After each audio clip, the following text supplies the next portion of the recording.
तस्बीह को मुनाजात हो तिलावत हो तराबी मशगूल इबादत सकल मोमिन मुसलमान मशगूल इबादत सकल मोमिन मुसलमान। अल्हम्दुलिल्लाहि रब्बिल आलमीन अस्सलातु वस्सलामु अला सय्यिदिल मुरसलीन अम्मा बअदु फौज़ु बिल्लाहि मिनश शैतानिर रजीम बिस्मिल्लाहिर रहमानिर रहीम अस्सलातु वस्सलामु अलैका या रसूलल्लाह व अला आलिका व अस्हाबिका या हबीबल्लाह अस्सलातु वस्सलामु अलैका या नबीअल्लाह व अला आलिका व अस्हाबिका या नूरल्लाह। মাদানী চ্যানেলের দর্শক শ্রোতা, আলহামদুলিল্লাহ আবারও উপস্থিত হয়েছি মাহে রমজানের এই বরকতময় সময় রমজানের সৌন্দর্য অনুষ্ঠান নিয়ে। যেখান থেকে আমাদের অনুষ্ঠান দেখছেন, দূরে কিংবা কাছে, দেশে কিংবা প্রবাসী সকল দর্শককে জানাই আন্তরিক মোবারকবাদ। আল্লাহ তাবারক ওয়া তাআলার লক্ষ কোটি শুকরিয়া যে মহান আল্লাহ তাবারক ওয়া তাআলা মাহে রমজানকে সুন্দর মতো অতিবাহিত করার তৌফিক দিয়েছেন। যেভাবে ইবাদত, রিয়াজত এবং তারাবি, সঠিকভাবে রোজাগুলো রাখা, ইফতারি, সেহেরি, আল্লাহ তাআলার দরবারে দোয়াও করতে হবে। মাওলা বাকি যে রোজাগুলো আছে, দুই একটা রোজা যা আছে, মাওলা শেষ পর্যন্ত ধৈর্যের সাথে সুন্দর মতো যেন রোজাগুলো পালন করতে পারে। আল্লাহ তাআলা সে তৌফিক দিক। নবী রাহমাত শাফি উম্মাত সাল্লাল্লাহু তাআলা আলাইহি ওয়াসাল্লামের আলিশান ফরমান, যে ব্যক্তি আমার উপর একবার দুরূদ শরীফ পাঠ করবে, আল্লাহ তাবারক ওয়া তাআলা ওই ব্যক্তির উপর 10 বার রহমত নাজিল করেন। আর যে ব্যক্তি নবী করিম সাল্লাল্লাহু আলাইহি সাল্লামের উপর 10 বার দুরূদ শরীফ পাঠ করে, আল্লাহ তাবারক ওয়া তাআলা ওই ব্যক্তির উপর 100 বার রহমত নাজিল করেন।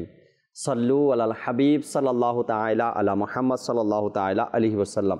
দর্শক শ্রোতা, এখন যে ফজিলতের কথা আমি বললাম, এই ফজিলত রমজান ব্যতীত যদি কোনো ব্যক্তি এই ফজিলত অর্জন করতে চায় রমজানে, তবে রমজানে তার জন্য এই আমল করবে সে, আর এই আমলের প্রতিদান সওয়াব সে এর চাইতে 70 গুণ বেশি পাবে। অর্থাৎ আমি যে ফজিলতের কথা বললাম, এখানে রমজান উল্লেখ নেই। তার মানে আমরা যদি এই আমলটা রমজানে করতে পারি, তবে এই আমলের 70 গুণ সওয়াব আমরা বেশি পাবো। আল্লাহ তাবারক ওয়া তাআলা তৌফিক দিক আমাদেরকে, আমরা মাহে রমজানকে যেন সুন্দর মতো অতিবাহিত করতে পারি। আজকে এক চমৎকার বিষয় নিয়েছে আলোচনা করার জন্য, নেকির দাওয়াত দেওয়ার জন্য, ভালো কিছু কথা আপনাদের পর্যন্ত পৌঁছানোর জন্য বিষয়ও জানাবো। এরপর একটি কালাম শুনবো, মুবাল্লিগে দাওয়াত ইসলামী থেকে আজকের বিষয় নিয়ে আলোচনা শুনবো। আর আপনাদের কল, SMS-গুলো আমাদের অনুষ্ঠানে অ্যাড করারও চেষ্টা করবো আল্লাহ চাই, ইনশাআল্লাহ তাবারক ওয়া তাআলা। প্রত্যেকটা মানুষের কাছে সব কিছুর গুরুত্ব থাকে, তবে সেই গুরুত্বটা ওজন করে ওই কাজের উপরে, কাজকে ভিত্তি করে। যদি আপনি রাতের ঘুমের কথা চিন্তা করেন, তো রাতের ঘুমেরও অনেক গুরুত্ব আছে। যারা না ঘুমিয়ে থাকে তাদের শারীরিকভাবে অসুস্থ হয়ে পড়ে এবং মন মানসিকতা খারাপ হয়ে যায়। ঘুমটা প্রয়োজন আছে, ঘুমের একটা গুরুত্ব মানুষের কাছে আছে। এরপরে পানির একটা গুরুত্ব আছে, খাবারের একটা গুরুত্ব আছে, নিজের শারীরিক অবস্থার একটা গুরুত্ব আছে, ইবাদতের গুরুত্ব আছে। এক একটা বিষয়ের গুরুত্ব এক এক রকমের হয়ে থাকে। কিছুর গুরুত্ব খুব সিরিয়াস নেয় মানুষ, সেই কাজটা কেমন এটার উপরে ভিত্তি করে। আবার কিছু কাজের গুরুত্ব একেবারেই থাকে না, হলে হলো না হলে নাই, এটা ওই কাজের উপরে ভিত্তি করে যে এত নর্মাল কেন নিচ্ছে এটাকে। আর কিছু বিষয় তো সিরিয়াস, গুরুত্বের ব্যাপারে। আজকে ইনশাআল্লাহ তাবারক ওয়া তাআলা এমন একটি বিষয়ের গুরুত্ব নিয়ে আলোচনা করব আমরা, যার গুরুত্ব যদিও আমরা দুনিয়াতে না বুঝি, কিন্তু আখেরাতে তার প্রয়োজন অবশ্যই হবে। আর সেটা কি? নেকির গুরুত্ব। নেকির গুরুত্ব কেমন এবং কতটুকু হয়তো বা আমরা দুনিয়াতে বুঝতেছি না, কারণ এটাকে দেখা যায় না, ধরা যায় না, অবলোকন করা যায় না, স্পর্শ করা যায় না, অনুভব করা যায় না। নেকি আপনি আল্লাহর জন্য করছেন, আল্লাহ তাআলার ফেরেশতারা আপনার আমল নামায় নেকি লিপিবদ্ধ করছে। আমি শুনে এর উপরে ঈমান এনেছি, কিন্তু এর গুরুত্ব, এর ফজিলত, এর চাহিদা হয়তো দুনিয়াতে হাজারো মানুষের কাছে নেই। হবে, প্রয়োজন পড়বে, গুরুত্বটা বাড়বে। কখন জানি আমরা? যেদিন মহাশর অর্থাৎ হাসরের ময়দানে, যেদিন একটা নেকির জন্য আমি দাঁড়িয়ে থাকব, একটা নেকির জন্য মাত্র ঘোষণা হবে যে তোমার একটা নেকি অভাব আছে, একটা নেকির কমতি আছে, একটা নেকি যদি তোমার আমলনামায় দেওয়া হয়, পাও তুমি, তবে তোমাকে জান্নাতে দেওয়া হবে। সেদিন আমরা বুঝতে পারবো যে নেকির কত গুরুত্ব, নেকির কত প্রয়োজনীয়তা, আর নেকির কত ফজিলত রয়েছে, সে কিয়ামতের ময়দানে বুঝতে পারবো। আজকে ইনশাআল্লাহ তাবারক ওয়া তাআলা যে টপিক নিয়েছি আলোচনা করার জন্য, নেকির গুরুত্ব নিয়ে কিছু কথা, কিছু আলোচনা আপনাদের সামনে করবো ইনশাআল্লাহ তাবারাক ওয়া তাআলা। মোবাইলে দাওয়াত ইসলামিয়া আছেন, তারাও আপনাদের সাথে কথা বলবে আজকের বিষয় নিয়ে। এর পূর্বে চলুন আমরা ফয়জুর রহমান ভাই থেকে একটি কালাম আমরা আজকের অনুষ্ঠানে শ্রবণ করি, শুনি, এরপরে বিষয় নিয়ে আলোচনা করবো ইনশাআল্লাহ তাআলা। সাল্লু আলাল হাবিব সাল্লাল্লাহু তাআলা আলা মুহাম্মদ সাল্লাল্লাহু আলাইহি ওয়াসাল্লাম। ফরমানে মুস্তাফা সাল্লাল্লাহু আলাইহি ওয়াসাল্লাম, নিয়াতুল মুমিনি খায়রুম মিন আমালিহি। মুমিনের নিয়ত তার আমলের চেয়ে উত্তম। আমি নিয়ত করছি আল্লাহ তাআলা এবং তার হাবিব সাল্লাল্লাহু আলাইহি ওয়াসাল্লামের সন্তুষ্টি এবং সওয়াব অর্জনের জন্য কালাম পাঠ করব।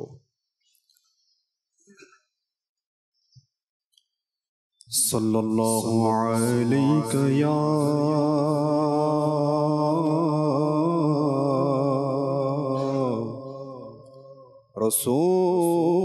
রাসূলুল্লাহ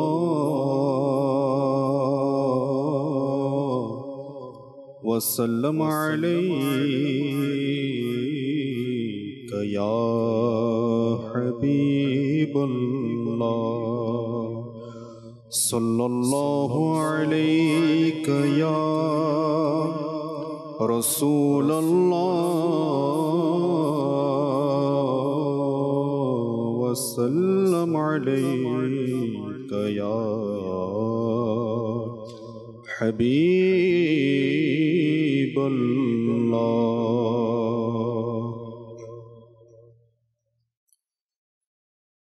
ভাগ্য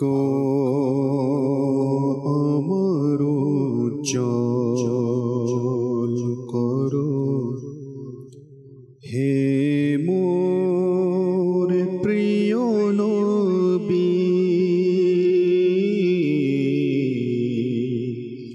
ভাগ্য আমার উজ্জ্বল করো হে মোর প্রিয় নবী।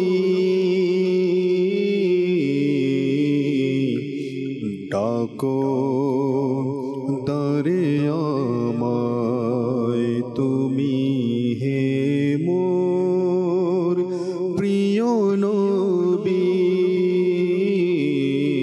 ডাকো দারে আমায় তুমি হে মোর প্রিয় নবী। ভাগ্য আমার উজ্জ্বল করো হে মোর প্রিয় নবী। বুকে হোক কাবা আর অন্তর জুড়ে মদিনা।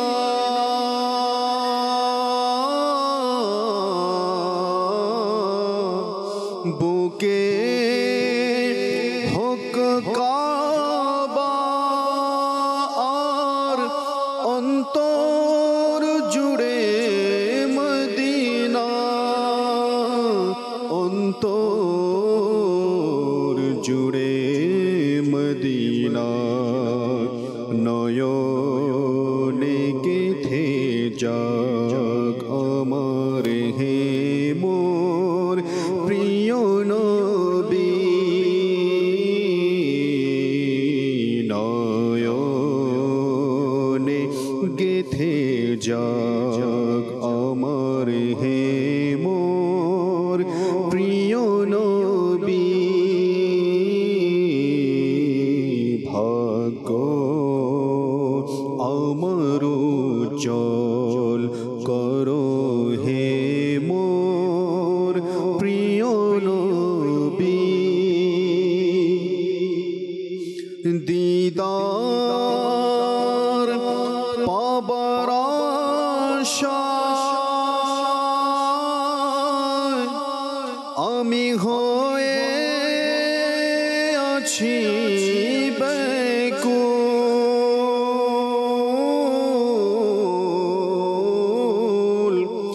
দিদার পাবার আশায় আমি হয়ে আছি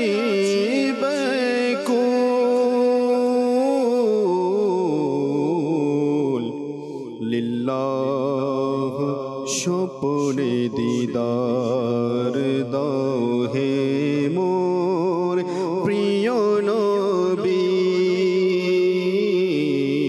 লিল্লাহ স্বপ্নে দিদার দাও হে মোর প্রিয় নবী ভাগ্য আমার উজ্জ্বল করো হে মোর প্রিয় নবী চারিদিকে বিপদ ঘিরে রেখেছে যে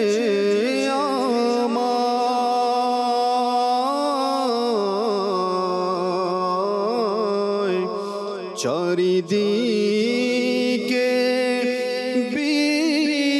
বিপদ ঘিরে রেখেছে যে আমায় অসহায় আমি দয়া করো হে মোর প্রিয় নবী অসহায় আমি দয়া করো হে মোর প্রিয় নবী ভাগ্য আমার উজ্জ্বল করো হে মোর প্রিয় নবী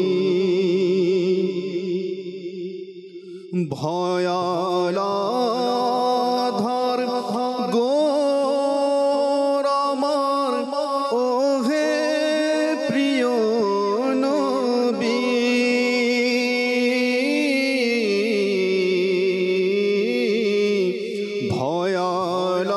ভয়ালাধার গোর আমার ও হে প্রিয় নবী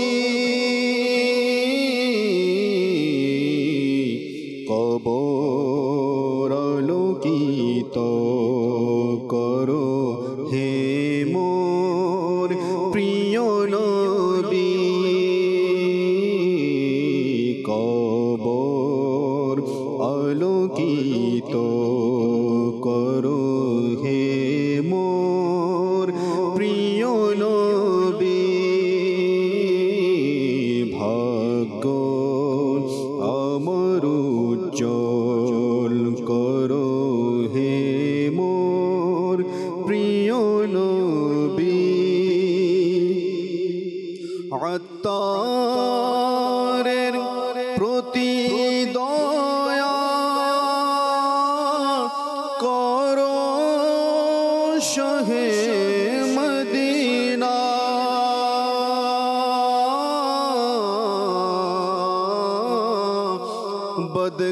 বদকারের প্রতি দয়া করো শাহে মদিনা বিরান হৃদয়ে এসে রহো হে মোর প্রিয় নবী বিরান হৃদয়ে এসে রহো হে মোর প্রিয় নবী ভাগ্য আমার উজ্জ্বল করো হে মোর প্রিয় নবী ডাকো দরে আমায় তুমি হে মোর প্রিয় নবী ভাগ্য আমার উজ্জ্বল করো হে মোর প্রিয় নবী আল্লাহ তাবারক ওয়া তাআলা হৃদয়ের প্রশান্তি এই কালামের মাধ্যমেই অর্জন হয়। আল্লাহ তালা বারবার কালাম শুনতে থাকা, নাতে রসুল শুনতে থাকা, আল্লাহ সে তৌফিক আমাদেরকে দান করুক। দর্শক, আজকের যে বিষয় নিয়েছি নেকির গুরুত্ব। মাহে রমজান আল্লাহ তাবারক তাআলা আমাদেরকে দিয়েছেন নেকি অর্জন করার জন্য। যখন এই মাসটাকে কোনো ব্যক্তি অবহেলায় অতিবাহিত করলো বা এই নেকির কোনো গুরুত্ব তার কাছে নেই, তখন হয়তো তার আমল নামায় নেকি লিপিবদ্ধ তেমন হয়ও নাই। বান্দা চায় না, তো সেখানে কিভাবে আর হবে? যখন আপনি চাইবেন তখন কিছু না কিছু তো করবেন, আর কিছু করবেন তো আপনার আমল নামায় নেকি লেখা হতে থাকবে। অসংখ্য আমাদের অপশন ছিল মিরাজ ভাই, মাহে রমজানে নেকি অর্জন কর অসংখ্য অপশন ছিল। আমরা চাইলেই মাহে রমজানে অনেক নেকি অর্জন করতে পারতাম। সকাল থেকে নিয়ে সন্ধ্যা পর্যন্ত দেখেন, সন্ধ্যা থেকে নিয়ে সকাল পর্যন্ত দেখেন, প্রতিটা মুহূর্ত মাহে রমজানে নেকি আর নেকি, নেকি আর নেকি। মাহে রমজান ছাড়াও আর মাহে রমজানেও, মাহে রমজানের আগে যেই কাজটা আপনি এমনি নর্মালি করতেন সওয়াব অর্জন হতো, মাহে রমজানে সেই কাজটাই করবেন সওয়াব 70 গুণ বেশি অর্জন হতো। কিন্তু হাজারো অপশন থাকার পরেও হয়তো বা আমরা একটাও বেছে নেইনি। হ্যাঁ, নেকি অর্জন করার মাধ্যম একটাও বেছে নেইনি আমরা, গুরুত্বটাও বুঝলাম না। আর তখনই হবে যখন আমি নেকির গুরুত্ব বুঝবো, যে কতটা গুরুত্ব। কাল কিয়ামতের ময়দানে সেই একটা নেকির জন্য যখন আটকে যাব, একটা নেকির যখন হুতাশ হয়ে যাব, একটা নেকির যখন আমি আটকে যাব, আমার জন্য জান্নাতের দরজা বন্ধ থাকবে। একটা নেকি যদি আমি পেয়ে যাই, আমাকে জান্নাতের দরজা খুলে দেওয়া হবে আমার জন্য। একটা নেকি, একদিকে জাহান্নাম, একদিকে জান্নাত। আর একটা নেকির মাত্র বাকি। একটা নেকি হলেই জাহান্নামের দরজা খোলা আছে, জান্নাতের দরজা বন্ধ আছে। কেন? আমার নেকি একটা কম। যদি একটা নেকি পেয়ে যাই, জাহান্নামের দরজা বন্ধ হয়ে যাবে, আর আমাকে জান্নাতে যাওয়ার কথা বলা হবে, হুকুম আসবে জান্নাতে পাঠিয়ে দাও, বান্দার একটা নেকি কেউ না কেউ দিয়ে দিয়েছে। তখন বুঝবো যে কতটা গুরুত্ব একটা নেকির। একটা শ্বাস ছাড়লাম, আপনাকে দেখে একটা মুচকি হাসি দিলাম, এটাও বলা হয়েছে সাদকা, নেকি নেকি। কিন্তু সুযোগ ছিল, চান্স ছিল কোনো মুসলমানকে দেখে মুচকি হাসা, কাউকে দেখে ভালো পরামর্শ দেওয়া, কারো ব্যাপারে ভালো ধারণা রাখা, কত অপশন ছিল। কিন্তু আফসোস, দিন তো শেষই হয়ে গেল। নেকি করার যে এখনও সময় আছে। কিছু কথা শুনি মোবাইল লিগ থেকে, এরপর ইনশাআল্লাহ তাআলা এখনও যে কিছু করা যায় বা সময় আছে এটা নিয়ে আমি বলবো। আগে মিরাজ ভাই থেকে কিছু শুনি, মিরাজ ভাই কিছু যদি শোনাতেন নেকির গুরুত্ব নিয়ে। আলহামদুলিল্লাহি রাব্বিল আলামিন ওয়াসসালাতু ওয়াসসালামু আলা খাতামুন নবিয়্যিন আম্মা বা'দ ফাউযু বিল্লাহি মিনাশ শাইতানির রাজীম বিসমিল্লাহির রহমানির রহিম। খুব গুরুত্বপূর্ণ একটি বিষয়। আমি শুরুতেই একটি বাণী যা হজরতে সাইয়্যিদুনা উমর ফারুক আজম রাদিয়াল্লাহু তাআলা আনহু বর্ণনা করে। একবার তিনি হজরতে কাবুল আহবার রাদিয়াল্লাহু তাআলা আনহুর নিকট জানতে চাইল যে আমাকে কিয়ামত সম্বন্ধে কিছু বলুন। তখন কাবুল আহবার রাদিয়াল্লাহু তাআলা আনহু বলল যে কিয়ামতের দিনের ভয়াবহতাটা এমন হবে, নেকির গুরুত্বটা কেমন হবে মানুষের নিকট। বলো যে কিয়ামতের দিনের ভয়াবহতা এমন হবে যদি কেউ 70 জন আম্বিয়া আলা নবীনা ওয়া আলাইহি সাল্লাতু ওয়াসসালাম ইনাদের আমল নিয়ে উঠে, তারপরও তার ওই আমলগুলো কিয়ামতের ওই ভয়াবহতার কাছে তুচ্ছ মনে হবে। আল্লাহ আল্লাহ আল্লাহ। তো যদি আমরা দুনিয়াতে আসলে অনেক অসংখ্য উদাহরণ এটা আমাদের মধ্যে রয়েছে, আলহামদুলিল্লাহ আমরা পর্যায় করে ইনশাআল্লাহ আমরা শোনার সৌভাগ্য অর্জন করব। মাদানী চ্যানেল দর্শক শ্রোতা, যদি আমরা একটু ভাবি যে আল্লাহ তাআলা আসলে এই নেকির গুরুত্ব কখন হবে, যখন আমি আমার জীবনের উদ্দেশ্যটাকে বুঝতে পারবো। যে আমরা অনেক সময় আসলে আমাদের এই চিন্তা ভাবনা থিঙ্কিং অনেকের রয়েছে যে হয়তো আল্লাহ তাআলা মনে হয় আমাদেরকে দুনিয়াতে এমনি আর কি আসছি, খাওয়া দাওয়া ফুর্তি করো, তার মানে এইটাই অনেকে কিন্তু মনে করে এইটাই আমাদের উদ্দেশ্য না। আল্লাহ পাক পবিত্র কোরআনে মাজিদের মধ্যে সূরা মুমিনুনের 115 নম্বর আয়াতে আল্লাহ সুবহানাহু ওয়া তাআলা ইরশাদ করেছে, আর মানুষ কি এই কথা মনে করে নিয়েছে আমি তাদেরকে অনর্থক সৃষ্টি করেছি। আল্লাহু আকবার। তো এই আয়াতে কারিমার পদটিকার মধ্যে খুব চমৎকারভাবে আলোচনা করা হয় তাফসিরে সিরাতুল জিনানের মধ্যে রয়েছে যে আমরা যারা মানুষ যারা হায়াত নিয়ে এসেছি তো অবশ্যই আমরা আল্লাহ তাআলার বারগাহে আবার কি করতে হবে, আমরা আল্লাহ তাআলার বারগাহে যেভাবে আবার আমরা ফেরত যেতে হ্যাঁ হবে। আমরা একা এসেছি, আমরা একাই আল্লাহ তাআলার বারগাহে ফেরত যাব। দেখার বিষয় যে আমরা কতটুকু নেকি করার মাধ্যমে আল্লাহ তাআলা পবিত্র কোরআনে মাজিদের সূরা ফাতিহা থেকে সূরা নাস, আলহামদুলিল্লাহ অনেক সৌভাগ্যবান ইসলামী ভাই যারা আমরা পুরা খতম তারাবি পড়ার সৌভাগ্য হয়েছিল আল্লাহ তাআলার দয়ায়। তো বলা হয় যে সূরা ফাতিহা থেকে সূরা নাস পর্যন্ত প্রতিটা আয়াতে কারিমার মধ্যে আল্লাহ তাআলা আখিরাতের ইঙ্গিত করেছে। প্রতিটা আয়াতে কারিমার মধ্যে বলা হয় যে কোনো না কোনো দিক থেকে আল্লাহ তাআলা আমাদেরকে এটা বুঝিয়েছে যে আমরা ওই যেটাকে বলা হয় আলমে বারজা, যেটা শুরু আছে শেষ নাই, আমরা ওই জীবনের জন্য জানি আমরা প্রস্তুতি গ্রহণ করি। প্রতিটা বিষয় কি এই বিষয়ে শুধু তাই না, আল্লাহ পাক পবিত্র কোরআনে মাজিদের সূরা মুলকের 2 নম্বর আয়াতে কারিমার মধ্যে আল্লাহ পাক ইরশাদ ফরমান, আল্লাযী খলাকাল মাউতা ওয়াল হায়াতা লিয়াবলুয়াকুম আইয়ুকুম আহসানু আমালা। আল্লাহ পাক বলে যিনি তোমাদের মৃত্যু এবং হায়াতকে সৃষ্টি করেছে, জানি তোমাদের মধ্যে এটা পরীক্ষা হয়ে যায় যে কার কর্মফল অধিক উত্তম, কার নেক আমল অধিক উত্তম। তো এখানে খুব গুরুত্বপূর্ণ যেই বিষয়টা হলো যে আল্লাহ তাআলা আপনাকে আমাকে পাঠিয়েছে কি করার জন্য, যে দুনিয়াতে জানি আমরা আল্লাহকে নেকি করার মাধ্যমে আল্লাহকে খুশি করতে পারি। এর গুরুত্ব আমরা বুঝি যে আল্লাহ তাআলা কেন আপনাকে আমাকে দুনিয়াতে পাঠিয়েছে। এমন তো না যে আমরা এই মাহে রমজান দেখবেন ওই সমস্ত লোক যারা দেখবেন তারা ঠিকই অনেকে দুনিয়াতে টাকার গুরুত্ব বুঝতেছে, তারা দেখবেন অসংখ্য লোক, আপনি ব্যবসায়িক মজলিসে চলে যান এখন, তাহলে দেখবেন যে অসংখ্য লোক তারা রাত্রে ঘুমায় না। আপনি টেইলার্সওয়ালা যারা আছে তাদের নিকট চলে যান, দেখবেন তাদেরও রাতে ঘুম নাই। যারা অধিকাংশ ব্যবসায়িকের ক্ষেত্রেও তারা এটা মনে করে নিছে যে এইটা হইলো দুনিয়া কামানের সিজন, অর্থাৎ উপার্জনের একটা বলা হয় যে একটা সিজনাল একটা, সবাই দেখবেন রাতে ঘুম নাই সারা রাত। এমনও তো লোক আছে যারা মাহে রমজানের 15 তারিখ থেকে শুরু করে চাঁদ রাত পর্যন্ত তাদের রাতে ঘুম নাই, সেহরি করে ঘুমায়, আবার এই 8-9টার মধ্যে আবার ব্যবসাতে চলে আসে। কেন? আমরা এটার গুরুত্ব বুঝেছি, কিন্তু আল্লাহ তাআলা কত দয়া করেছে আমাদের প্রতি, এই উম্মতের প্রতি, যে এই মাসে নেকি অর্জন করাকে আল্লাহ তাআলা কত সহজ করে দিয়েছে। এখানে একটা পয়েন্ট আমি নোট করলাম আপনার কথাতে। অসংখ্য মানুষ এমন আছে যারা সারা রাত নিজের কর্মস্থলে থাকে, তাই না?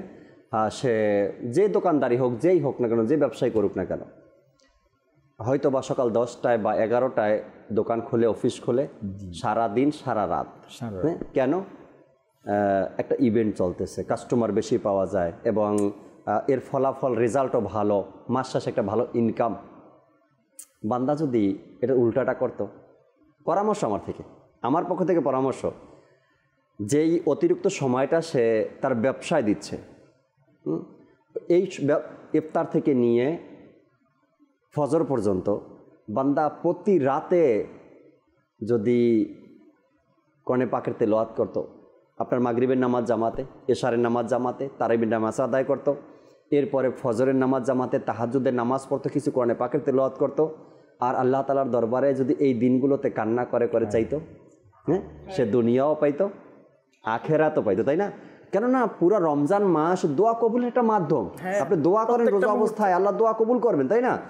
এক তো মাহে রমজান, এরপরে যদি আপনি সেই কষ্টটা যে দোকানে করছেন, ব্যবসায় করছেন, ওই কষ্টটা যদি ইবাদতখানায় করতেন, আপনি তারাবির নামাজের পরে আধা ঘন্টার জন্য শুয়ে যান, ঘুমিয়ে যান, এরপর ওঠেন, ওযু করেন, তাহাজ্জুদের নামাজ আদায় করেন, দোয়া করেন। আপনি যদি মাহে রমজানের 30 দিন দোয়া করেন, আর এর মধ্যে যদি হালাল রিজিকের কথা বলেন, মাওলা তুমি হালাল রিজিকের ব্যবস্থা করে দাও, আল্লাহ তোমার ইবাদতে আছি, তোমার রিয়াজতে আছি, দোয়া কবুল। তো আপনার এই যে এত টেনশন, এত পেরেশানি, সব তো দূর। আফসোস তো এই বিষয়টা জাকির ভাই, যে অসংখ্য লোক এমন আছে যারা টানা 15 দিন আপনার নাইট করার কারণে যখন ঈদ চলে আসে, তারপর এমন অসুস্থতা দেখা যায় যত টাকা ইনকাম করে এর চেয়ে বেশি শরীরে খরচ হয়ে যায়, ডাক্তারকে দিতে হয়, আল্লাহ তাআলার পানা। এটা আমরা বলি না কি আপনি অসুস্থ হয়ে যান, এটা বলি না। তার কারণ আপনি উপার্জনও করছেন, ভালো ভালো উদ্দেশ্য থাকতে পারে, আপনার ফ্যামিলি আছে, বাচ্চারা আছে, তাদের কেনাকাটা আছে, এটা আমরা বলিনি কি আপনি অসুস্থ হয়ে যান। বলছি যে পরিশ্রমটা আপনি করছেন, যদি আপনি হালাল উপার্জনের উদ্দেশ্যে দোয়া করতেন আল্লাহ তাআলার দরবারে, মাওলা এত পরিশ্রম দুনিয়াতে তো প্রতি বছর করি, কিছু পাই না, আল্লাহ এবছর পরিশ্রম মসজিদে করি, এবছর পরিশ্রমটা ইবাদতখানায় করি, মাওলা এবছর পরিশ্রমটা জায়নামাজে করি, হয়তো আল্লাহ তাবারক ওয়া তাআলা আপনার ভালো রিজিকের ব্যবস্থা রেখেছেন, আর এমন জায়গা থেকে রিজিকের ব্যবস্থা রেখেছেন তা আপনার মাথাতেও নাই। রাফি ভাই থেকে কিছু শুনি আমরা আলোচনা, এরপরে কলের দিকে আসবো দর্শক শ্রোতার ইনশাআল্লাহ তাআলা। জি, বিসমিল্লাহির রহমানির রহিম। দ্বীন ইসলামের নেকির অনেক গুরুত্ব রয়েছে, আর গুরুত্ব থাকবেই বা না কেন। নেকি বলতে আমরা এটাই বুঝি যেই কাজ করার মাধ্যমে আল্লাহ সুবহানাহু ওয়া তাআলা রাজি এবং খুশি অর্জন করা যায়। জি জি। আর এর বিনিময়ে আল্লাহ সুবহানাহু ওয়া তাআলা রাজি এবং খুশি হয়ে আমাদেরকে দুনিয়া ও আখিরাতে অসংখ্য অসংখ্য পুরস্কার দ্বারা ধন্য করেন। তো এই নেকি যখন আপনি আগে ইউটিলাইজ করতে পারবো, এটা আমার লাইফে কতটা প্রভাব বিস্তার করতে পারে, তখনই তো আমি এর দিকে ধাবিত হব, যেমনটা আপনি আলোচনা করছিলেন। তো এই সকল বিষয়বস্তু আলহামদুলিল্লাহ কিতাবে মানে একেবারে মানে আমার আপনার মতোই তো জীবন তারা অতিবাহিত করেছেন। এমন তো নয় যে তারা আসমানে কোথাও ছিলেন, এমন তো নয় তারা অদৃশ্য থাকতেন, এমন তো নয়, ওনারা তো সমাজে বসবাস করতেন, আমার মতো ফ্যামিলিতে বসবাস করতেন, এমনকি আমার মতো হাত পা ছিলেন ওনারা ওনাদের ফ্যামিলি মেম্বারসদেরকে নিয়ে জীবন অতিবাহিত করতেন। তো তাদের জীবনীতে এসেছে, আউলিয়া কামিলিনদের জীবনীতে এসেছে, ওলিয়াদের জীবনীতে এসেছে, তারা নিজেদের জীবনে যতটুকু সময় পেয়েছে ততটুকু সময়কেই নেকির মাধ্যমে অতিবাহিত করার চেষ্টা করেছে। এই জন্য যে তারা উপলব্ধি করেছেন যদি আমি নেকি অর্জন করি, ফর এক্সাম্পল নামাজ, নফল ইবাদাত, যিকির আজকার, দান সাদকা ইত্যাদি যদি করি, তবে আমার মালিক যিনি আমাকে সৃষ্টি করেছেন তিনি খুশি হয়ে যাবেন, কারণ তিনি তো আমাকে তার গোলামির জন্য প্রেরণ করেছেন। তার মানে আমাকে ইবাদত করতে হবে, নেকি করতে হবে। তো এই নেকির ধারাবাহিকতায় সে তখন ফিরতে পারবে। আচ্ছা, এমন হয়ে যায় আমার অনেক মন চাচ্ছে নেকি করি, কিন্তু নেকি আবার করতেও পারছি না, অনেক প্রতিবন্ধকতা আমার সামনে চলে আসে। তো এ থেকেও পরিত্রাণ পাওয়ার সুযোগ আছে, রাস্তা আছে। একদম আলহামদুলিল্লাহ দাওয়াত ইসলামী সেই রাস্তা আমাদেরকে দেখিয়ে দিচ্ছে। আলহামদুলিল্লাহ 1 মাস ইতিকাফ করাচ্ছে, রমজানের প্রত্যেকটা মুহূর্তে নেকির মাধ্যমে কি সময়গুলোকে কাটানোর অতিবাহিত করার এক অবস্থা তৈরি করে দিয়েছে আলহামদুলিল্লাহ। তো এটা কিভাবে সম্ভব? এটাও কিন্তু দাওয়াত ইসলামীর যারা মুবাল্লিগগণ রয়েছেন, দাওয়াত ইসলামীর যে সাংগঠনিক পলিসি রয়েছে, এটাও কিন্তু ওই আউলিয়া কামিলিনদের জীবনী থেকে কপি করা। তো এই ব্যাপারে নেকির যে গুরুত্ব, এই গুরুত্ব আমি আজকে কতটুকু দিচ্ছি আর আমার পূর্বেকার বুজুর্গগণ কতটুকু দিয়েছেন, এই ব্যাপারে একটু যদি আরজ করতে চাই। আজকে আমাদের মারা, বিশেষ করে যারা ঘরের কাজের মাঝে নিজেদের জীবনকে একেবারে জড়িয়ে ফেলেছে, উঠতে বসতে সকাল সন্ধ্যা কাজ ব্যস্ততা, কখনো তো সন্তানের পেরেশানি দূর করা, কখনো তো স্বামীর ওই খাবারটা রেডি করে দেওয়া, কখনো সাহরি কখনো ইফতারির ওই সকল জিনিসগুলোকে তৈরি করার জন্য ওনাদের সময়কে বাস দিয়ে দিয়েছে। কিন্তু এর ফাঁকেও যে ইবাদত করা যায়, ইবাদতের একটা সুযোগ বের করা যায়, এটা হয়তো ওনারা খেয়াল করতে পারেনি। তো খেয়াল তখনই হবে যখন ওই আমি আমার পূর্বেকার যারা বুজুর্গ ছিলেন, আমার পূর্বেকার যারা মহিয়সী নারী ছিলেন, তাদের জীবনে যদি আমরা অধ্যয়ন করি। তো কিতাবে এসেছে হযরত রাবিয়া বসরিয়া আলাইহি রাহমা হিজরি 2য় শতাব্দীর প্রসিদ্ধ একজন ওলিয়া ছিলেন। তিনি আল্লাহ পাক এবং তার হাবিব সাল্লাল্লাহু আলাইহি সাল্লামকে খুবই ভালোবাসতেন। রাবিয়া বসরি আলাইহি রাহমা এত ভালোবাসতেন যা কিতাবে আমরা আলহামদুলিল্লাহ অধ্যয়ন করার সুযোগ পেয়েছি। তো একটু জাস্ট আরজ করার চেষ্টা করব। ক্ষুধা ভীতিতে উনি কান্নাকারিনী ছিলেন, এত আল্লাহ তাআলার ভয় ছিল। ইবাদত গুজার, রাত্রি জাগরণকারিনী এক মহিয়সী নারী ছিলেন রাবিয়া বসরি আলাইহি রাহমা। তো তিনি 50 বছর এমনভাবে অতিবাহিত করেছেন যে না বিছানায় শুয়ে আর না আরাম করেছেন, না বালিশে মাথা রেখেছেন। তার খাদিমা হযরত আবদা বিনতে শাওয়াল রাহমাতুল্লাহি আলাইহা বলেন, হযরত রাবিয়া বসরি আলাইহি রাহমা সারা রাত ইবাদত করতেন, সারা রাত নফল নামাজ আদায় করতেন। যখন ফজরের ওয়াক্ত চলে আসতো তখন উনি ফজরের নামাজ আদায় করতেন। ইবাদতের গুরুত্ব, সারা রাত তো ইবাদত করলেন, নেকি করলেন, ফজরের সময়ও একটু নেকি করলেন ফরজ নামাজের মাধ্যমে। তো নেকি করার পর উনি ওই জায়নামাজেই একটু আরাম করে নিতেন, বা একটু আরামের জন্য জায়নামাজেই উনি তাশরিফ রাখতেন। পরক্ষণে উনি আবার বিচলিত হয়ে নিজেকে নিজে প্রশ্ন করতে থাকে, নিজের নফসকে উদ্দেশ্য করে, হে রাবিয়া, এটাই কি তোমার জীবনের শেষ সময়? আল্লাহ, বা তুমি কি এভাবেই তোমার সময়কে এইজন্যই পাঠানো হয়েছে? তুমি একটু নামাজ পড়বে আবার ঘুমিয়ে যাবে, আবার তুমি আবার সময়ের অপেক্ষা করছো যে নেক্সট টাইমে তুমি হয়তো ইবাদত করবে।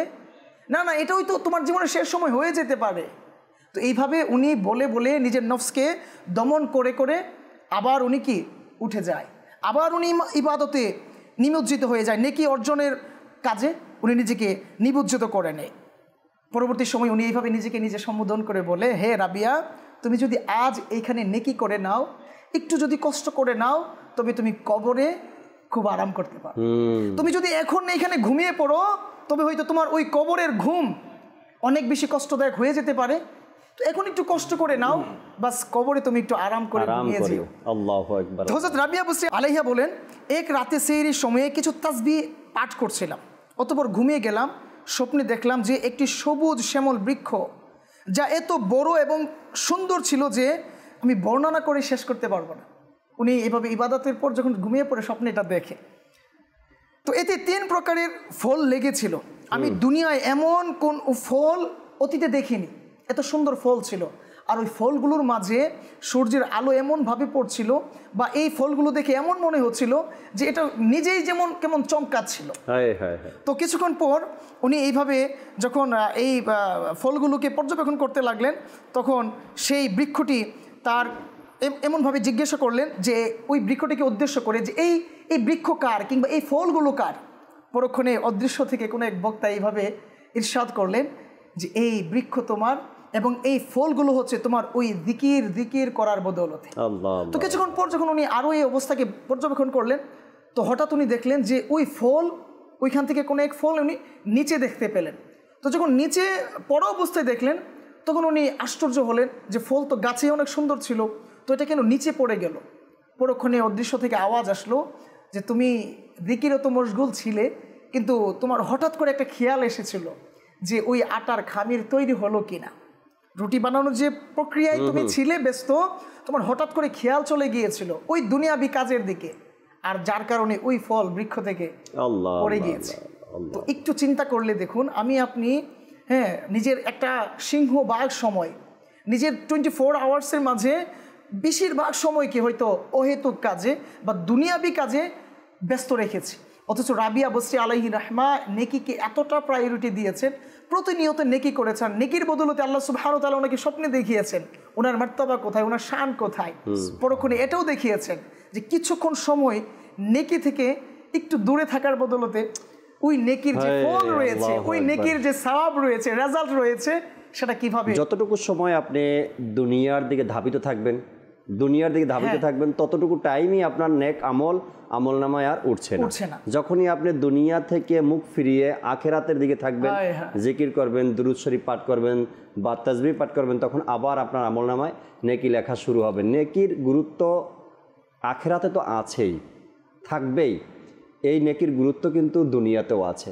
আজ আমরা মাদানী চ্যানেলের মাধ্যমে বা কিতাবাদি অধ্যয়নের মাধ্যমে বা ওলামায়ে কেরামের মুখে শুনি যে আল্লাহওয়ালা ব্যক্তি যারা ছিলেন তারা যা চাইতেন তা পাইতেন, যা বলতেন তা হয়ে যেত, এরকমের আমরা শুনি, তাই না? যেমন আলা হযরত রাহমাতুল্লাহি তাআলার যখন আলোচনা শুনি আমরা, তখন হয়তো অনেকেই ভাবেন যে কিভাবে সম্ভব হলো যে আলা হযরত রাহমাতুল্লাহি তাআলাকে আল্লাহ তাআলা এভাবে দুনিয়ায় পাঠিয়েছেন এবং আলা হযরত রাহমাতুল্লাহি তাআলা শৈশব থেকেই কোরআনের প্রতি ধাবিত, হাদিসের প্রতি ধাবিত, সুন্নতের প্রতি ধাবিত, ইশকের প্রতি ধাবিত। কারণ কি জানেন? তার মা বাবা নেকি করত। সেই নেকির গুরুত্বটাই এমনভাবে পেয়েছেন, সন্তান হয়েছেন আলা হযরত। আবার আমরা মাঝে মাঝে শুনি আউলিয়া কেরাম যখন যা দোয়া করতেন আল্লাহ তাআলার দরবারে তা কবুল হয়ে যেত। এর পিছনে কখনো কি চিন্তা করছেন যে তাদের দোয়ার মধ্যে এমন কি ছিল? তারাও যদি দোয়ার মধ্যে রব্বানা আতিনা পড়ে তো আমরাও ওটাই পড়ি, তারা যদি দোয়ার মধ্যে তওবা করে তো আমরাও ওটা করি, তারাও যদি দোয়ার মধ্যে দুরূদ শরীফ পড়ে তো আমরাও ওটা পড়ি, তাই না? তো তাদের দোয়া আল্লাহ তাআলার দরবারে কবুল, আমাদেরটা তো বছরের পর বছর, যুগের পর যুগ পার হয়ে গেল, কই এমন তো রেজাল্ট পেলাম না। ভাবতে হবে তাদের ওই দোয়া করার পূর্বে তাদের হাতে ছিল নেকি, তাদের আমল নামায় ছিল নেকি। তাই তো তারা যা বলতেন, গুনাহগারের দিকে ইশারা করে যদি বলতো আল্লাহ এর গুনাহকে মাফ করে দাও, আল্লাহ মাফ করে দিতেন। যদি কোনো চোরের দিকে ইশারা করতো, আল্লাহ চোরকে তুমি অলি বানাই দাও, তো অলি বানাই দিতেন আল্লাহ। অর্থাৎ আল্লাহওয়ালা ব্যক্তিরা তাদের দোয়া যে কবুল হয় শুনি আমরা, এর পিছনে রহস্য হলো তারা নেককার ছিল, নেকি করতো। সেই নেকির গুরুত্ব আমরা বুঝি না বিধায় আমাদের কাছে। আচ্ছা, অনেক সময় বাধ্যগত সন্তানের কথা আলোচনা আমরা অনেক শুনেছি। বাধ্যগত সন্তান কে? গাউসে পাক হলো বাধ্যগত সন্তান। হ্যাঁ, গাউসে পাক। তার মা তাকে বলেছিল বাবা কখনো কারোর সাথে মিথ্যা বলবে না। বাধ্যগত সন্তান কেমন ছিল? ডাকাতের সামনে গিয়ে মিথ্যা বলা যেত, অনুমতিও আছে, কিন্তু সেখানে সে মিথ্যা বলেনি। সে বলছে আমার মা বলছে আমার এখানে কিছু আশরাফি আছে, এগুলা তোমরা নিয়ে নাও, এখানে মা শিলি করে দিয়েছে আমার জামার আস্তিনের মধ্যে। তো মা বলছে কারোর সাথে মিথ্যা বলা যাবে না। কেমন মা বাবার বাধ্যগত সন্তান ছিল। এই বাধ্যগত সন্তান হওয়ার পিছনে যেটা উদ্দেশ্য, লক্ষ্য ছিল, সেটা ছিল গাউসে পাকের মা বাবা নেক আমল করত, নেকি তাদের আমল নামায় ছিল, নেককার ছিল তারা। আর এ কারণেই সন্তানকে যা মুখ দিয়ে বের করছে, সন্তান সেটা মা বাবার ফরমান নয়, আল্লাহর ফরমান মেনেই নিয়েছিল। এটা আমার মা বাবার না, এটা আল্লাহর ফরমান, তাই না? তো এই যে নেকির গুরুত্ব কিভাবে দেখেন, আজকে আপনি দোকানের উদ্দেশ্যে বের হয়েছেন, কি কি চিন্তা ভাবনা নিয়ে বের হয়েছেন আপনারটা আপনিই ভালো জানেন, আমি তো জানি না। কিন্তু সারাদিন আপনার এমনভাবে গেছে সন্ধ্যার সময় শুনি আপনাদের মুখ থেকে, দোকানদার থেকে, আজকে সারাদিন আমার এভাবে গেল, এক টাকাও বেচা কিনা হলো না। জানি না আপনি মিথ্যাই বলছেন না সত্যই বলছেন, পিছনে কি রহস্য আছে, হাকিকত কি আছে আপনি জানেন। আর যদি নেককাররা হয়, তাদের চিন্তা ভাবনা থাকে, মাওলা যদি কোনো মতে আজকের দিনটা চলার মতো রুজি রোজগার হয়ে যায় না, উপার্জন হয়ে যায় না, তাহলে আজকে আমি ইনশাআল্লাহ তাআলা এখান থেকে যাত্রাবাড়ি এরিয়ায় যাব নেকির দাওয়াত দিতে, আজকে আমি ফজরে নামাজ পড়াতে যাব অমুক এলাকাতে, আজকে ওই এলাকাতে যাব নেকির দাওয়াত দিতে। এটা কখন হয়? যখন তার মনে ন্যাক কাজ করার একটা চিন্তা ভাবনা থাকে। কিন্তু আমাদের তো উল্টা পাল্টা সব কিছু। একটা গুরুত্বপূর্ণ একটি বিষয় হলো যে আপনি আল্লাহওয়ালাদের বিষয়ে বললেন, কয়েকদিন পূর্বে, এই গত 1-2 দিন পূর্বে তো আমির আহলে সুন্নাত দামাত বারকাতুল আলিয়া ইনার বিলাদাত শরীফ আলহামদুলিল্লাহ ছিল। আমরা আমির আহলে সুন্নাতের জীবনের অনেক আলহামদুলিল্লাহ আলোচনাও শুনেছি। আমির আহলে সুন্নাত দামাত বারকাতুল আলিয়া এর একটি যদি অভ্যাসের কথা বলা হয়, তার মুবারক অভ্যাসের মধ্যে এটাও ছিল যে ইনি দাওয়াত ইসলামের একদম শুরু, যখন দাওয়াত ইসলামী আপনার কি হয়নি, ওই সময় থেকে আমির আহলে সুন্নতের এই চিন্তাধারা ছিল যে ইনি যে আপনার যে ব্যবসার সাথে জড়িত ছিল আতরের, যখনই তার উপার্জনের এমন অবস্থা হতো যে আজকের দিন অর্থাৎ তার বাজার করার জন্য যতটুকু প্রয়োজন, যখন ইনকাম হয়ে যেত, আমির আহলে সুন্নাত দামাত বারকাতুল আলিয়া ঘর থেকে বের হয়ে যেত নেকির দাওয়াতের উদ্দেশ্যে। আসলে আল্লাহওয়ালাদের চিন্তা ভাবনায় যে মাহে রমজান আলহামদুলিল্লাহ আমাদের কাছ থেকে বিদায় নিচ্ছে, যদি আমরা আমাদের পূর্বে আসলাম যারা বুজুর্গানি দিন যারা রয়েছে, বিশেষ করে আমাদের ইমামে আজম আবু হানিফা রহমতুল্লাহি তাআলা, যিনি মাহে রমজানুল মুবারকে 61 খতম কোরআন কারীমের তেলাওয়াত করতেন। এইভাবে প্রত্যেক আউলিয়া ইকরাম আমির আহলে সুন্নাতের জীবনে এটা তো এইভাবে আসছে যে আমির আহলে সুন্নাত দামাত বারকাতুল আলিয়া যে এখনও মাদানী চ্যানেলের মাধ্যমে আমরা দেখতে পাই যে সারা রাত মাদানী মুজা করার পরে একদম ফজরের নামাজ আদায় করার পরে আমির আহলে সুন্নাত ইশরাক চাষতের নামাজ আদায় করতে পারে ঘুমিয়ে যায়। একবার এমন হলো যে তার জিনার প্রধান যে খাদেম রয়েছে তার মুখ থেকে এটা শোনা, তিনি বলল যে একবার সারা রাত কোনো একটি বিষয় নিয়ে তাদের মধ্যে পরামর্শ হলো, যখন ফজরের নামাজ আদায় করলো, কিছু কোনো ওয়াজাইব পাঠ করলো, তখন আমির আহলে সুন্নাত দামাত বারকাতুল আলিয়া ইনার জন্য বিছানা করা হলো যে আমির আহলে সুন্নাত আরাম করবে, আর তাকে পরামর্শ দেওয়া হলো যে বাবা আপনি শুয়ে যান, আপনার শরীর খারাপ, এরকম কোনো একটি পরামর্শ দেওয়া হলো। তখন বললো যে না, আমি চাই ইশরাক চাষতের নামাজ আদায় করে কি করতে, শুতে, জানি এমন না হয়ে যায় আমি শুয়ে যাই আর আমি ঘুম থেকে না উঠলাম, তাহলে আমি নেকি থেকে মেহরুম হয়ে গেলাম। তো আমি এই অবস্থায় আমির আহলে সুন্নাত দামাত বারকাতুল্লাহ এই সারা রাত অতিবাহিত করার পরে আলহামদুলিল্লাহ ইশরাক চাষতের নামাজ আদায় করে তারপর আরাম করলেন। তো আসলে তাদের জীবনে যদি আমরা দেখি আউলিয়া ইকরামে, তারা প্রতিটা মুহূর্তে তাদের মধ্যে নেকির গুরুত্ব এমন ছিল যেভাবে আসলে যদি কেউ নেকি করে, জাকির ভাই এটা কিন্তু দুনিয়াবি অনেক উদাহরণের কথা বলা হয় যে সাইয়েদনা আবু হুরায়রা রাদিয়াল্লাহু তাআলা এর একটা হাদিসে পাক এভাবে বর্ণনা করা হয় যার খোলাসা, যখন কেউ নেকি করে আল্লাহকে খুশি করার জন্য, তো আল্লাহ পাক তার 2 হাত রিজিক দ্বারা পরিপূর্ণ করে দেয়। আর যে ব্যক্তি আল্লাহ পাকের ইবাদত থেকে কি হয়ে যায়, আপনার উদাসীন হয়ে যায়, সে গুনাহের কাজের মধ্যে লিপ্ত হয়ে যায়, আল্লাহ তার 2 হাত মুসিবত দ্বারা পরিপূর্ণ করে। আল্লাহ তাআলা আসানি দান করে, আল্লাহ বোঝার তৌফিক দিক। দর্শকের কিছু কলও রয়েছে আমাদের সাথে, কয়েকটা কল শুনবো, এরপরে আবার আলোচনা করব। আর অনুষ্ঠানের শেষে ইনশাআল্লাহ তাবারাক ওয়া তাআলা হাকিমুল উম্মাত কেবলা শাইখে তরিকাত আমির আহলে সুন্নাত দামাত বারকাতুল আলিয়ার মাদানী মুজাকারা, আল্লাহ চাই ইনশাআল্লাহ তাবারাক ওয়া তাআলা মাদানী মুজাকারায় আমরা সরাসরি অংশগ্রহণ করব। অসংখ্য প্রশ্নের উত্তরও আমরা তার থেকে জানি বা শুনি, ইলমেদিন আমরা অর্জন করতে পারি। চলুন দর্শকের কিছু কল আগে শুনে নেই। জি, কল শুনিয়ে দিন। আপনার হাফিজুর রহমান, খুলনা ডিস্ট্রিক্ট। আমি চ্যানেলটা দেখি, ভালো লাগছে, যেগুলো বলেন এগুলো একটু শুনতে ভালো লাগে। আল্লাহ তাআলা আপনাকে ভালো রাখুক, সবসময় মাদানী চ্যানেলের সাথেই থাকবেন, এভাবে অনুষ্ঠান দেখবেন, ইলমেদিন অর্জন করবেন। পরবর্তী কল দেন। আমি একটা নাতে রসুল শুনতে চাই। নাতে রসুল তো শুনতে চেয়েছেন, অসংখ্য নাত কালাম মাদানী চ্যানেলে শোনাই আপনাদেরকে, যে কোনো একটা শুনে দেবো আমরা, ওটা আপনি শুনে নিয়েন খুশি মনে। পরবর্তী কল দেন। মোহাম্মদ মুরসালিন। রমজানের সৌন্দর্য অনুষ্ঠান দেখছি, খুবই ভালো লাগছে, সুন্দর অনুষ্ঠান, অনেক কিছু শেখা যায়, জানা যায়, আমার জন্য দোয়া করবেন। আল্লাহ আপনাকে ভালো রাখুক, সুস্থ রাখুক, সবসময় মাদানী চ্যানেলের সাথেই থাকবেন আশা রাখছি। পরবর্তী কল দেন।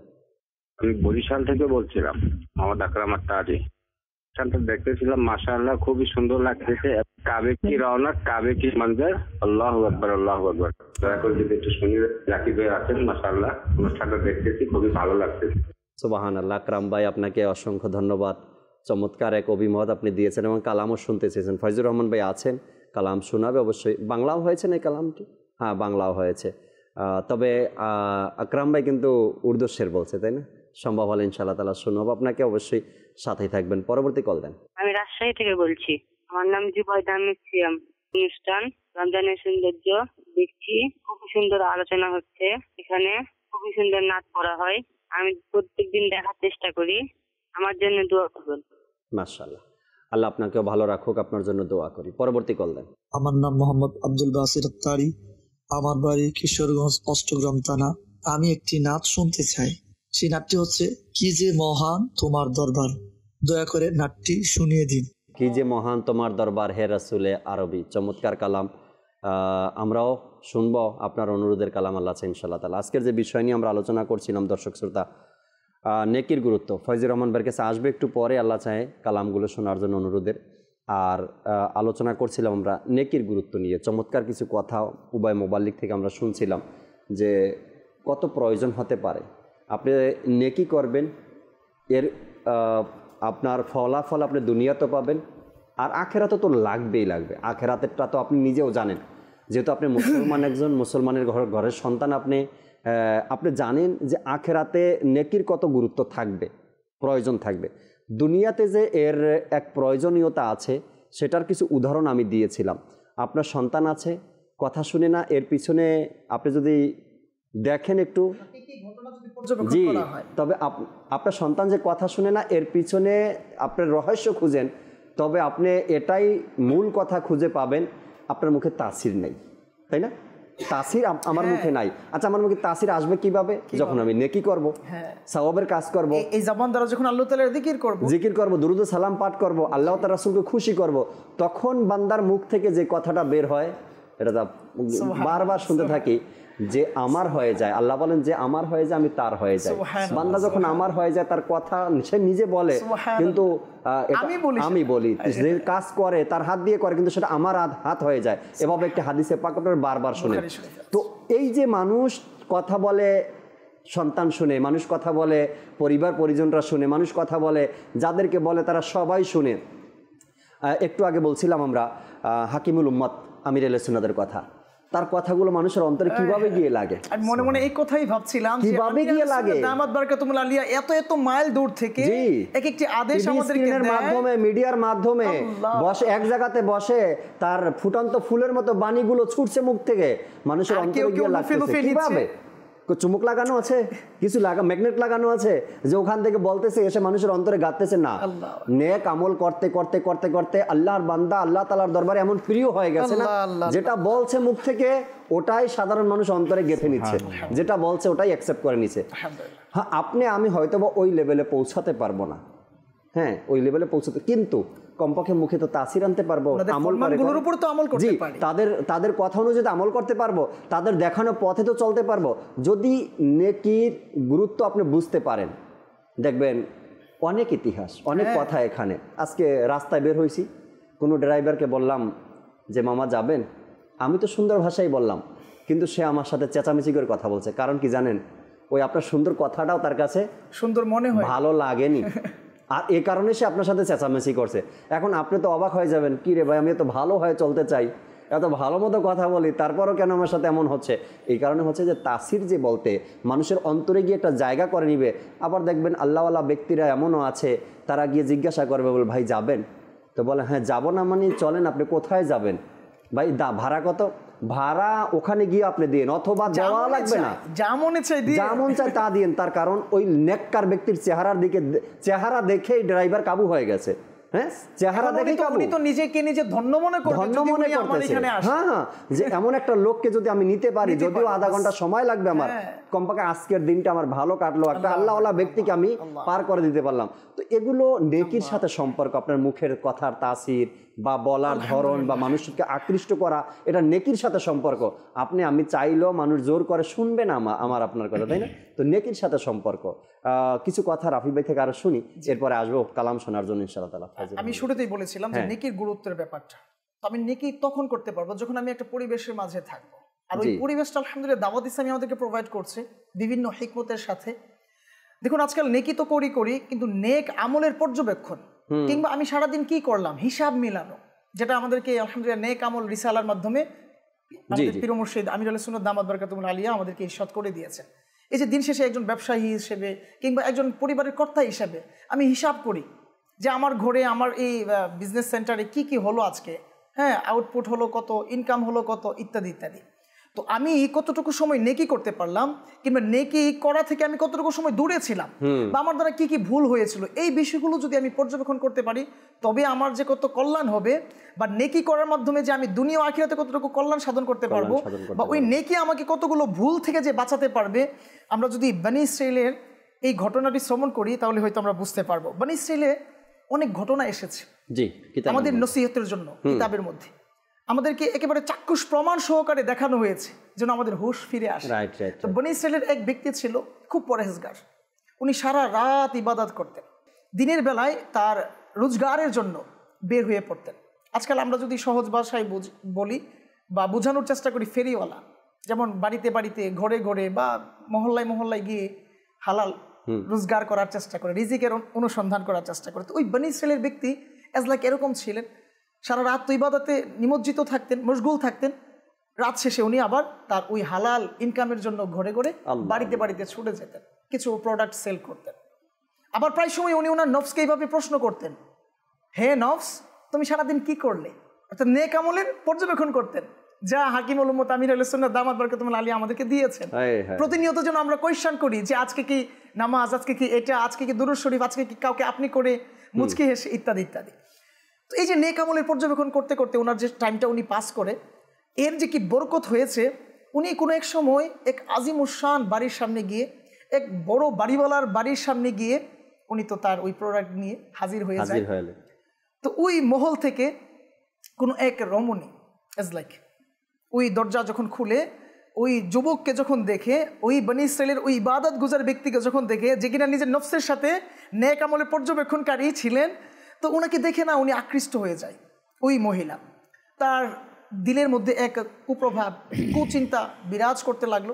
তখন সে তার ওই মাল ক্রয় করার জন্য অনেক আগ্রহ প্রকাশ করলো এবং তাকে ওই মহলের ভিতরে নিয়ে যাওয়ার পরে তার ওই যে কুপ্রস্তাব ছিল বা কুচিন্তা ভাবনা ছিল, এটাকে প্রতিষ্ঠিত করার জন্য সে আস্তে আস্তে অগ্রসর হয় এবং এক পর্যায়ে তাকে লোভ দেখানো হয় যে আমার তো অনেক সম্পত্তি আছে, আমার কত বড় মহল আছে, আমার কোনো কিছুর অভাব নেই, তুমি কিনা এত সুন্দর, এত সুদর্শন ব্যক্তি, তুমি বাড়িতে বাড়িতে গিয়ে এইভাবে তোমার রোজগার এত কষ্ট করে কেন?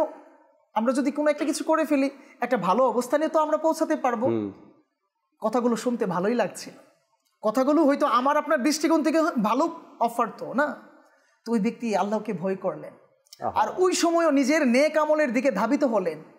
ওনার যে পিছনে নেকির আমল ছিল, নেকির কাজ ছিল, তার দিকে উনি ফিরত গেলেন। তিনি চিন্তা করতে লাগলেন যে আমি কার ইবাদত করি, আমি তো আমার রবের ইবাদত করি না, আমি তো ওই নেকিগুলোকে পর্যবেক্ষণ করার চেষ্টা করি, নষ্ট তো আমি করতে পারবো না যে আমি কখন কি করছি।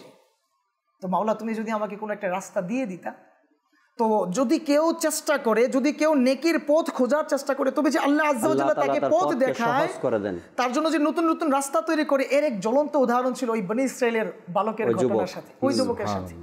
তো ওই যুবক যখন এইভাবে ওনার সাথে এক বিতর্কের মধ্যে চলে গেল, তো পরক্ষণে উনি বাধ্য হয়ে, যখন আর কোনো রাস্তা নেই, তখন উনি এইভাবে রিকোয়েস্ট করলেন যে আমি ঠিক আছে সব মেনে নিব, কিন্তু আমাকে একটু সময় দিতে হবে, বাস আমি 2 রাকাত নফল ইবাদত করব, নামাজ আদায় করব, এর জন্য আমাকে একটু ওযু করার সুযোগ দিতে হবে আর আমাকে নামাজের স্থান জায়গা দিতে হবে।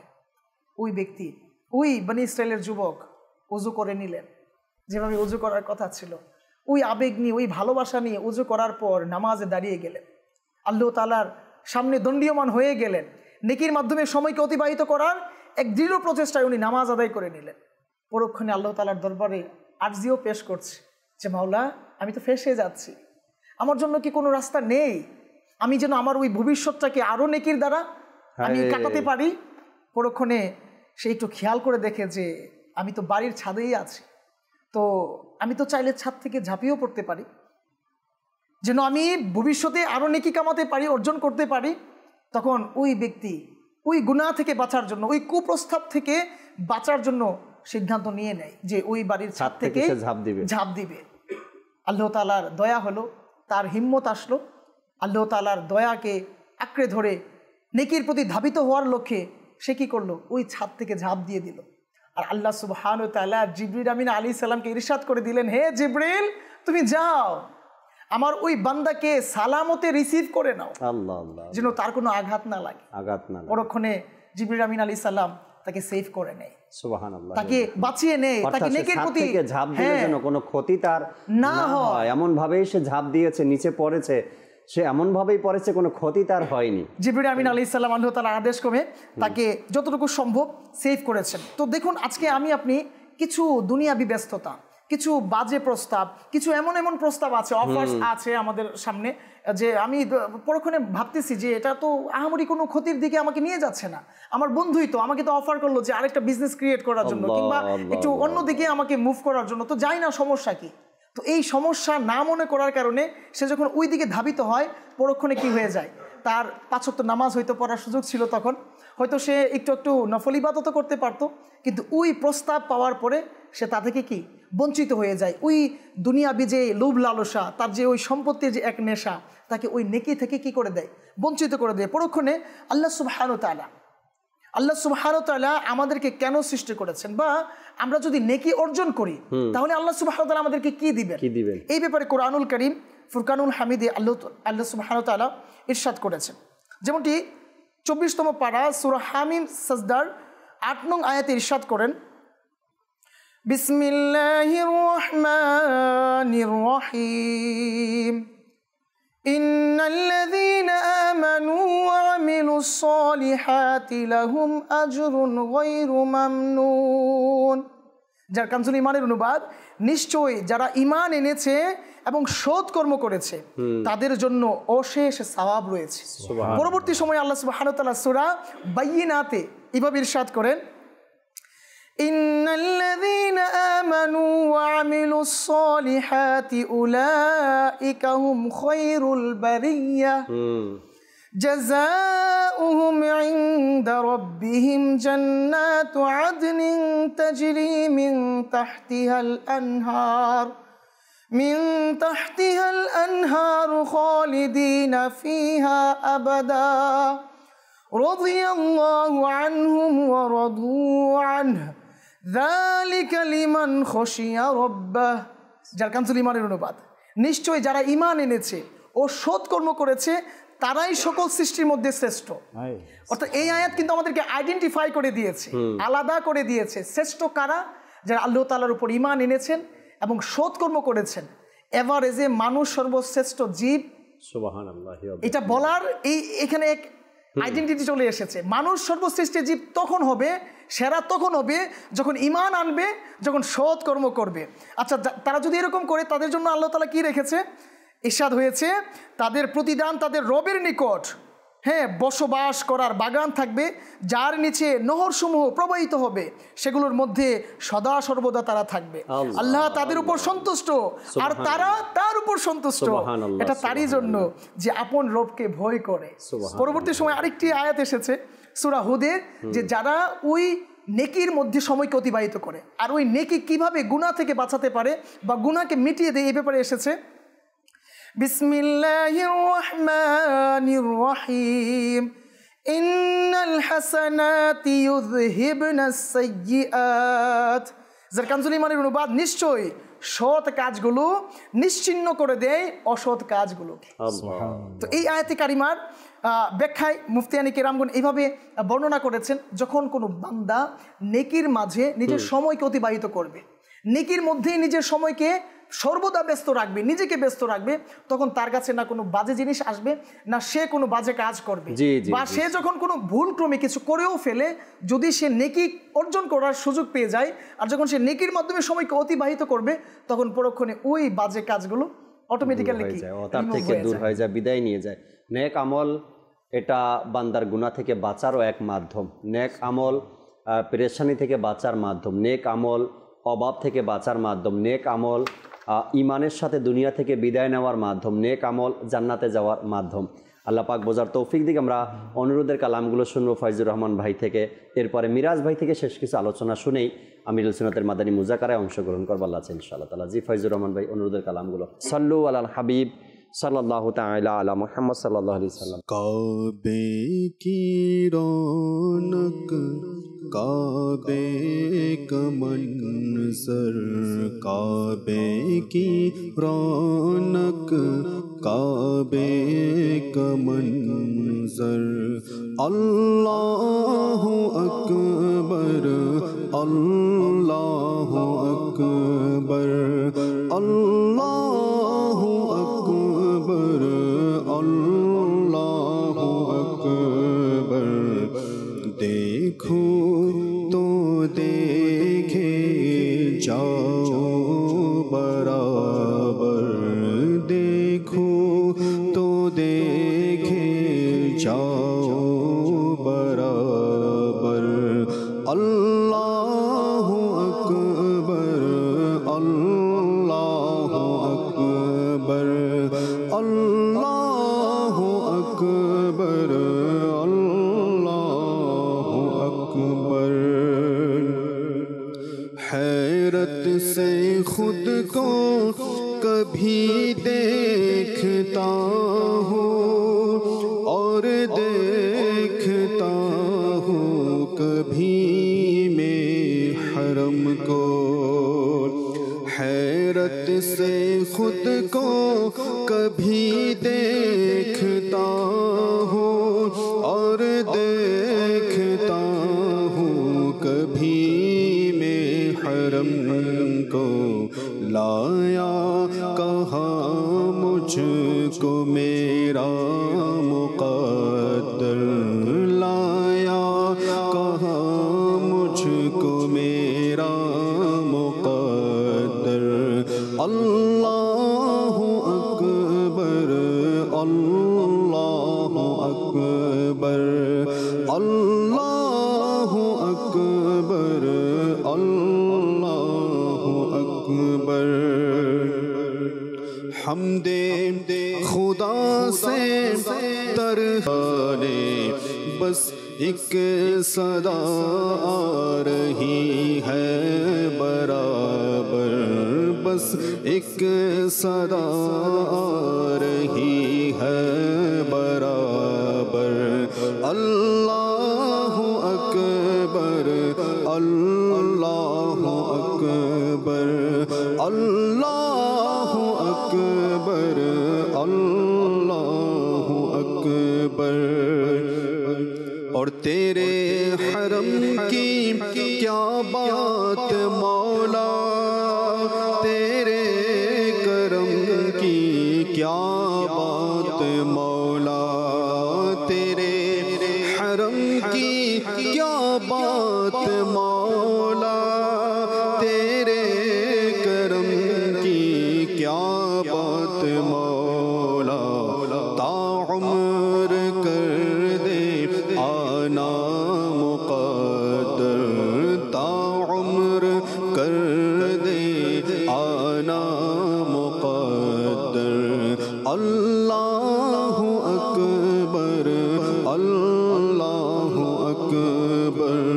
काबे की रौनक काबे का मंज़र, अल्लाहु अकबर अल्लाहु अकबर। देखो तो देखे जाओ बराबर, अल्लाहु अकबर अल्लाहु अकबर अल्लाहु अकबर अल्लाहु अकबर। कीजे मोहन तुम्हार दरबार, रसूले अरबी कीजे मोहन तुम्हार दरबार, रसूले अरबी तुम्हार दरबार, दयार भंडार रसूले अरबी তোমার দরবার, দয়ার ভণ্ডার রসুলে আরবি অশ্রু ভেজা নয়ন নিয়ে যখন আসব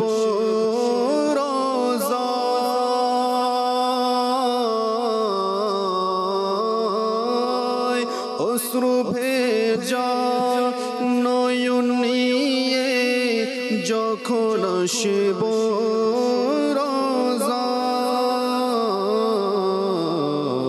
রোজায় দিও মোরে তোমার দিদার রসুলে আরবি দিও মোরে তোমার দিদার রসুলে আরবি কি যে মহান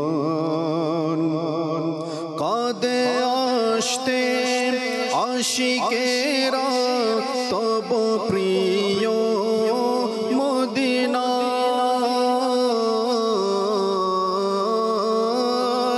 কাঁদে আসতে আশিকেরা তব প্রিয় মদিনা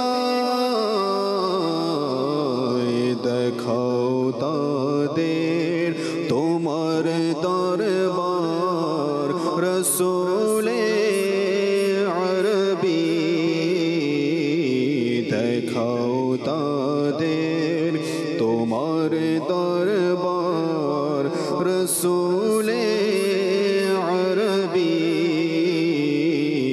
কি যে মহান দয়ার নজর দিও আত্মারের প্রতি হে নবী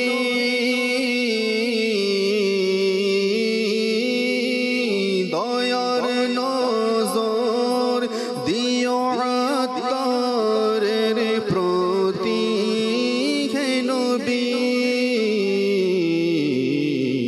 বলে দাও তারে গোলাম তোমার রসুলে আরবি